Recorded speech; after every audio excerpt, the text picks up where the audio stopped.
Akoma FM 87.9 Kumasi.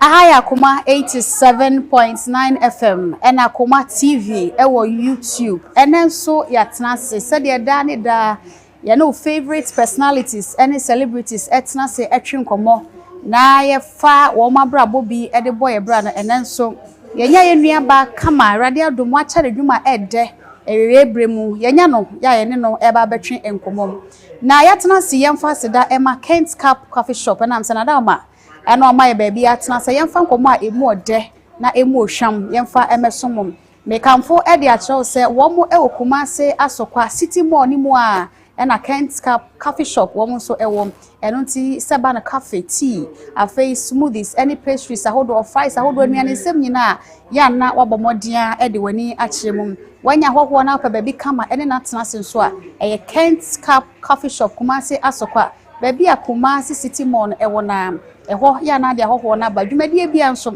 to safre omo na wo mo sort out kama wo madama e no mama ye baby atena ye de enkomotwetwe ye de ebesomo ye ne enuaba Mabel Okyere e na ebetwe nkomo na ye nuaba yi obi a wagidin ejana na so pa e wo gospel adwumtuo mum wonim ne nwum bebre na so ye kan say bia na wonim the face and answer the name behind enwuma hodo a wate no eno nti ene ho no ankasa wa ha ye de no bedi nkomo ne address kɔ akona brabo ba bia enwumto no ehye ase edi free man no ansa na no ye ntie ne nwum ne bi na yemfa enkomo no ento aso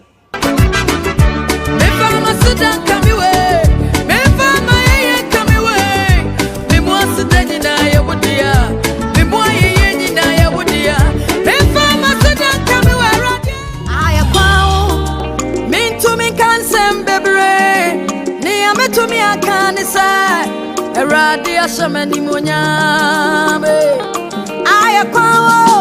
me to me it is adwuma wutietie na fe de wahu me kan wo kan say wono na boss anyum na mpa anyuma wate bebre na ye wo de no dodo na no wono e na ebo ye no tie ne ye nsa ka no ye ne no e ba bebo nkomo ne nua ba Mabel Okyere me ma wo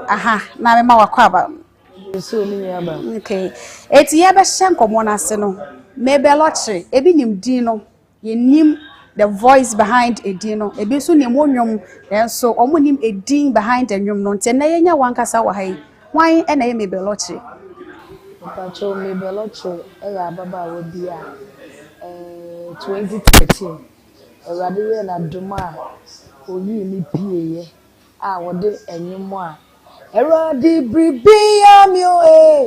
bribi dama kuma suwai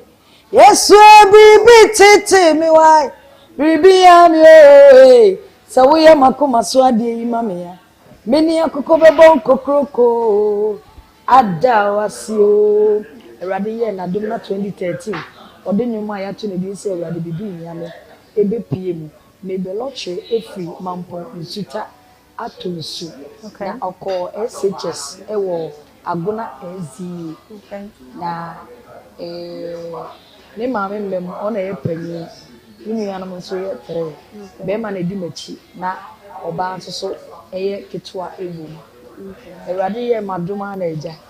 nyame adom ma be pie ba bia ma ba be pie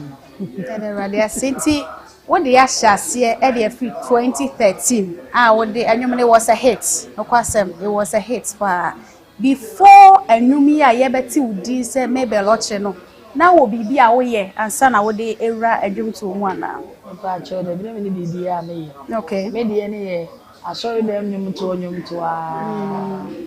ana me toto ya erade ehu me mobo okay wo de ma bedi mpempen so na me sheda nya adwuma bia school na me ko ba school no so na ja me mass na me mass nye me mass nye ntineja me feli mass okay mass me nya ene ja me ma de se me ko tre love deck me ngwa me ko tre bi love deck na ma se ne beba dia me okay ntina che se enwum tuo ni mu a ti ya fa na se enwum tuo no e full time job a eduma foforo bia enkam eti a sha se sen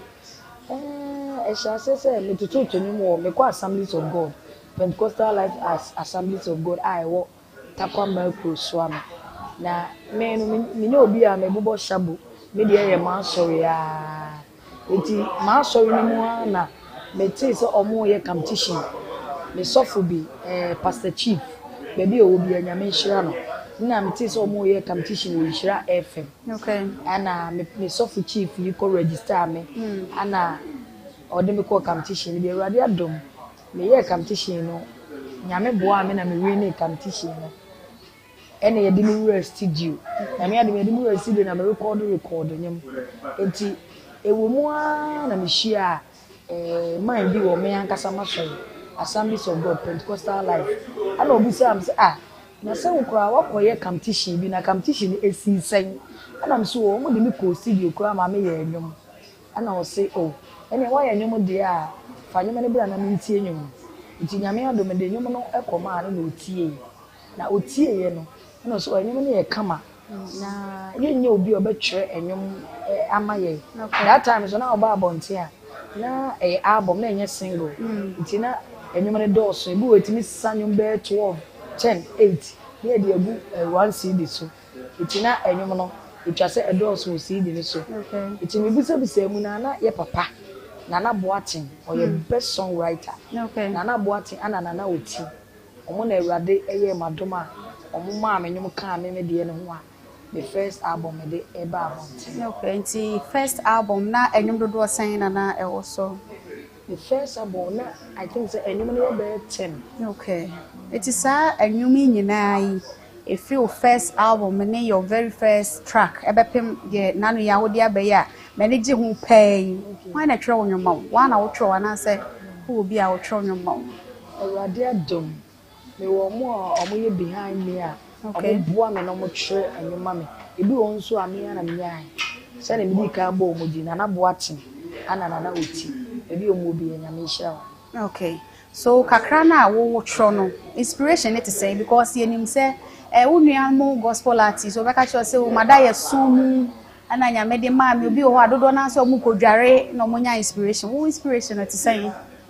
me de ene de yeso mi kodware na nyame de ma me na emu se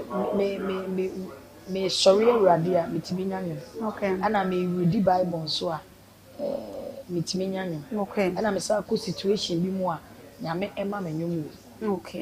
it is here kan nyina bomu a efi 2013 ebepem enne a yete he onwom ye dodo sen ni pancho me nyuma ye ninim e de me fanse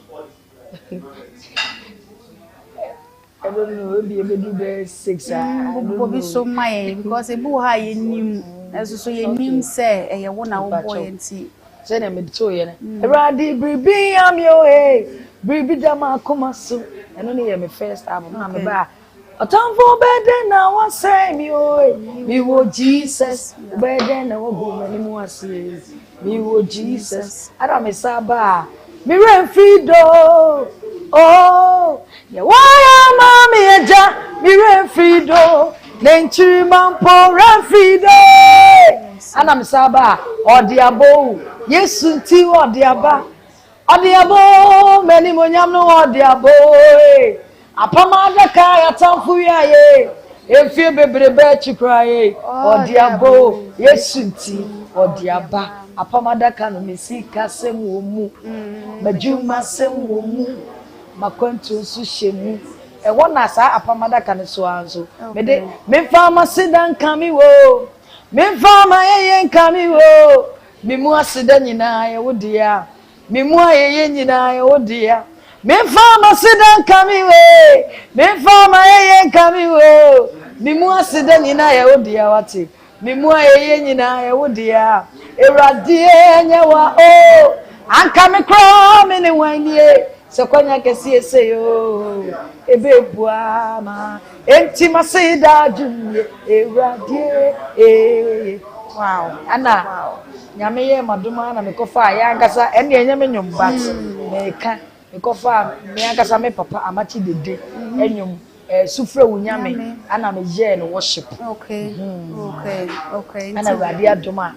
You did new one. You did new one. Abai. You be call and so enche. You be call new one so. It's a kind nyina bo so far albums do say na. Erade dia dom Mabel Okyere. Me pa cho nyame adom album dem 3. Okay. And a single so back I erade adom. Okay. Eti yenko we latest so nam say eno hia pa. Eno hia pa. Aye kwa ho. Animunyam. Okay. Enyum no title. A title de. Animunyam. Sa pepe. It's as I do na so him say ya ha ye kwa ho. Come here say ha ye kwa ho na yaji. O yaji title. Okay. Enti no ye be no animunyam #ha ye kwa ho. Enti wo ko YouTube kwa na say ya no animunyam #ha ye kwa ho. Enti wo ko ha ye kwa ho ebeba. Okay, so why ha ye kwa ho? Why animunyam why ha ye kwa ho? Ha ye kwa ho efi say mama I acquire and then send me now. You can't hear my yafamu abrabuma. You can't see a car. You bet can't hear me because and send me why a crown. Into eyes of Okan in the Pamua a ye, Okan a bedroom a ye, a Kukwamo son, and some be brain echoes will lipa brabum, and near my brain echoes will lipa brabum. A lipa be brain shademo musu, but a mupia bontia, not yes. Ye enum say edurumre bi na ye hyede am yesu ye pia bonten a na ye sere kama because ye me enim de na ekoso ya brabo but ye enim no say aye kwa ni nyina am yesu wo hu ye enim ase abrabo ma me enye nsem nyina na eka wo pese wo kan nsem nyina na wo chechire wo nsem a ene wo benya problem wo benya asem enti enye nsem nyina ene eka aye kwa ho baby ye ti eye kwa ho enye nsem nyina na ye betimi aka ye betimi aka bi but ye ntimi nka nyina efi say aye kwa ho my verse kakra ni one aye kwa ho mintumi kansem bebre ni ametumi aka ne sa eradi ashamani munyam aye kwa ho mintumi kansem bebre ni ametumi aka ne sa eradi ashamani munyam mi wase bi ameka ni ametumi aka ne sa Yesu washamani munyam nyame mi wase bi ameka ni ametumi aka ne sa Jesus washamani munyam. Beautiful. Enti hwe se de wa wo chechire mu ne enwom ne mu nsem ana che se arabolo bi no obetumi aka se of an easy. Yen share some of your challenges as a gospel artist from time uba limelight in edebe payment na yeti one. What are some of your challenges as a gospel artist? Some of the challenges in the mommy. I kwa na so say yes they say ye ni munda na ye pesi ye UP e di kire wi ase nyina on say I say ade bi ye new na wo pa won toma e di a kire wi ase pese e wi ase gitu na e wi ase ehu enye bete enye yize. There are so many challenges so be rest you so wo be ye nyom wo di nyom be ba na e be ko akire enye beten aye kwa ho ye jimi nkansem nyina o sweetheart ye gasi ye kansem na ebe jimra ye jimi nkan ye so throughout semibu akonta na 2013 e de be payment no like a decade 10 years yes 10 years udu point bi ana won say this time there asa wabamu abu unya enwom to na wasom nka de be to na wa ya de foforo bibi says na say bibi says ya what kept you going? Bibi says okay. That was Semede or the Abani we na Pamaraka me de bewie. Bibi says mabamu bu kra. Na me de me say me ma bontin bi. Me ka say me pa broche baby ni matina. Me makoye adwuma wo. Because any man na etwa me ho hia ahokere ne ne ma bi. Ma me nya izu nti mabamu bu. But me say esu Awurade asem mu say enum obia no fra nyame de afra no ana metwi mu ekosoro ebepem fam kora na ase enim to adwuma na ene na nyame pese o hyira me ana yadwuma ye bebu hu atan da bi so wo ye ni ye so wa anye ni ye yebebu mu aten eti se ye nyame adwuma se mu ni se nyame adwuma de a ene na me ya akosi me nye nkosi finfin na me nya nchewo because enum na awurade be ye de ebe hyira me timi ankasa no me hye me hoden se wutie me nyum no mu nsem o se de ato me no ato obi pen nanso wantumi anyina ne naso me krati asia na ye awurade na yo o se manso nyame mu yanke wiase ne mawie manso ni mu anke wiase ne mawie o nanso ni nyina mu Yesu asema ni munya enti no se yanso nyame mu ye ne nke ye ma ye ba mu ebu ya ke wiase nke ne awi kenye ni se nka me de enwuma ya to ne din enimunya #ayekwan abeya Awurade adom ogusu ade ye ne ma ho senkyerene. Okay, so coming up no bra wo shase na wo obi wo industry no mu dada na mo ye ofa e ye waje se onipa we die me din be susu dua na medina na mo achi. Oh, na me admire go for the brain. Okay, Me admire Obapa. Me admire go for the brain. That time daughters no mo dos na me admire them and I'm a bompa say Awurade e ma adoma chede na ode adua me mo o ma ne nka dem o ma ne mpi e ma obie. Okay, we are one of the few gospel artists omo asembone enhye de nia bonten then aboa throughout your decade awetimi akrakra ho a yente wo ho asem kra wa abonten. What's the secret? And then some program here. Adum enipa bia enipa nyina ntimi no. Even so wo mo a wo se wo ma asema. Sami a meni umi no ye kasai. Obi wa wo nyan shi but ompe wase. Yeah. Eti Bible class nipa nyina do wadue. Eti na nye se me na makora me ho a menye edimpa no eye Awurade. Eye nyame.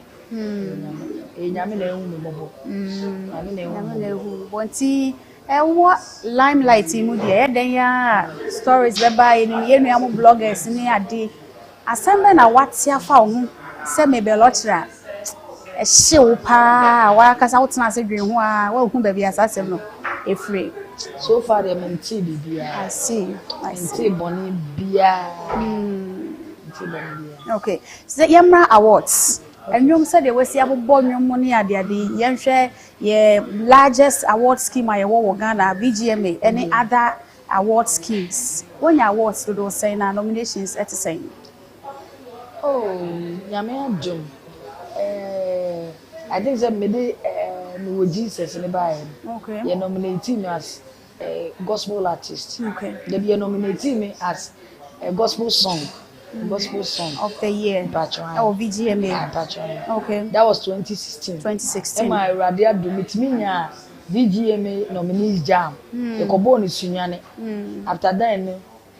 that VGMA night na so no. Me nya akonya kese ene great me ankasa me colleagues yanentufo empanifo mo dikan. Ye papa na see mo. Oh, that time e don so nana ohima mesi mo. Just say na nimtufu bebre sisi chum empress na nimtufu bebre that night na ye do so pa ye performing all stars. Okay, I just say PSC mu nyina na mo ka ho it ye performing all stars na minya great opportunity na me so me to be na eye mani gi pa. Okay, that was 2016. Okay, aside that, so now any other nominations? Me patrol National Gospel Music Award. Okay. And also nyame adom Discovery of the Year. Okay. Okay. Yeah, the radio said ti na che say you can say bi anwum to mu a wanya wo fair share. Ye ti am bisa say anwum to ya de a aboa wo. So obetumi aka say we de wunu hu da abrabo mu no anwum to no ya de a aboa wo pa ba bia pese wudu no. Unu ikra na wa ban ho kakra. Oh, radio adom. Zenya na metie no mente saa biem ana Awurade wo me mobo na me nim say ono wo fiti nyuma pass no be hwase wo de be kwa yi. Okay, yansanko animonyam so ebiem e ba ye no edi na dodo sen how many weeks months na ehemfa na ebenye bi ahwe Ghana for so mo so mo sen adesrebo ha ebetumi de aka ho a yebetumi apia nwom no e de aduru ba bi epese duru me pacho Awurade adom enwumi ba ye mfanse 3 weeks ni na otwemiensa pacho okay Awurade adom kakra nim se ebedu na enwumi eda all the digital platform because as say ento CD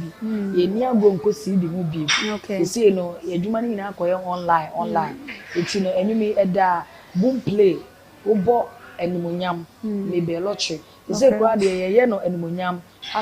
#ahayekwan okay e wo boom play animonyam #ahayekwan boom play Spotify audio mark Amazon any other online bia wunim bia all the digital platform na uko YouTube nso a ubo animonyam #ahayekwan ho animonyam anasa ahayekwan ho a enwom no ebeyi video ni beyi ama wahwe ne kama na minim se nyame enam no so oye nsenkyerene bebre oye anwo anema bebre a utie enwom na onyame obeti na anim akire okay yeah the radio sepanti ye beka views a encouraging Awurade adom nyame ode ko nkakra yenim se nyame na wafere no onwu ye nim ase obema ye wie papa it is abre obi tie ye me kondo wadom achade ne pa se onyanyum to adwuma ya gospel dum to adwuma ya obewrem so ya baya so ye abranti opeso jai do ye bia de ne ho be hye nyum to mu probably be appearance and the some betia so do opese e buy nurse ni ana any other profession but ono anso ne huhum ka hye ni se enwum to ne adom achade Awurade bia ma no se nipa no efuto be na ade be ma no asema o kan mama kai me mother your friend of Mary Osei okay me mother no pese me ye nurse okay nanka nurse ye ne fe pa nanka nurse ye ne fe ba me am mu no nanka me pe teacher okay but die nyame pe eno ye obi ntumi nkyere die nyame onye sebi obi ko nurse ba nye nurse no odi aye adwuma nyame asa ade na ko bari fufuro kra ade bi wona nyame se eno na oba ya wo ye den eno ana oba enti obia ne sene nyame pese oni oye na brabo enti makwan se wo ba pese wo to ni ma ne kwan na ontonyum de opese wo ye bia e bia wo na nyame e be fa so akira na ma ne kwan na onye social media handles Facebook Mabel Okyere Ministry Facebook Mabel Okyere Ministry ana me sa wo normal Mabel Okyere na oba Instagram so say Mabel Okyere Music na oba YouTube so Mabel Okyere Music na oba TikTok and so say Mabel Okyere Music na ofu TikTok so na oba e can say YouTube and so say Mabel Okyere Music okay so the all kind na ebom no Mabel Okyere Ministry Facebook no de embom okay but teaching okay ya bada se oni atwi nkomo so me da se enti asonko enkoma me boss me producer JA Production James Adade me boss James Adade na me shira no ba bi wo bia na nyame shira DJs ne bloggers na Awurade shira obi bia TikTok kes nyame shira obi social media nyame shira obi Ghana for Awurade shira mo ate mo nkoso anso yemu na mo fa mpaye entai ye better say ene obre ye ni Mabel Okyere ni new song awode aba no animonyam #ahayekwan media matie enwom na libre mu a de pa nti se wonya nte ya bomode na ko all the media platforms so na eda ho na ko pe bi etie no net na se wo Kent Cap Coffee Shop Kumasi Asoka Kumasi City mo ho no ma na ye net na ya ye de sa enkomo yi ye de ebesom no eno nti na me safa kwanya shuma kamfo de a cho se Kent Cap Coffee Shop eye bia ya se eba no tea cafe pastries Nsem smoothies ene nyoma dokodoko die bia bomode ne fa wani ekiremu wo ho no mo na won ehwe kama wanya hokwo na pa ba bi de natena kama nso a na wabomode de aba program bia pese wo frɛ na wo mbeye enyoma kama de ma wo so frɛ wo mbeba no mo aye bibia kama wo mo number no da screen so ya na wafa wo hwɛ yen Akoma 87.9 FM na fe Akoma TV wo YouTube medi de ama Serwah Sarpong da wase ma mo ene hwe Mintu can Nsem bebre ni ametu mi akane sa eradi ashamani monyame Akoma FM 87.9 Kumasi.